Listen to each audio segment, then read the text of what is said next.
Nimezungumza jicho la mwanamke kwa mume wake, mambo ya kuzingatia kama mwanaume unapopewa tahadhari na mke wako. Na hapa naomba nizungumzie kitu kimoja. Hawa wanawake wamepewa jicho ambalo sisi wanaume hatunalo kabisa. Mathalani, unaweza ukawa unaongea na mwanamke fulani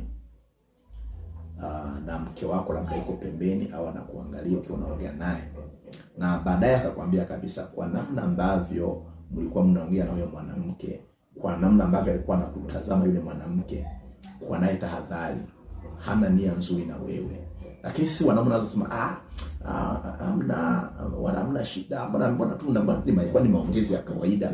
Kiuhalisia maongezi yalikuwa ya kawaida, lakini kimtego kuna namna yule mwanamke alikuwa anatengeneza mazingira ya kukutega ili uweze kuanguka dhambini. Na ukianza kufuatilia utaanza kuona kwamba yule mwanamke anaanza kuingiza vitu ambavyo vinakupelekea ukazini naye.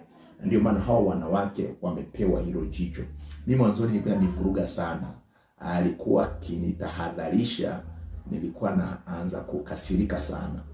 Naanza kusema hivi, mwanamke ananiona mimi ni muhuni, ananiona labda mimi napenda wanawake, au mpaka nakasirika.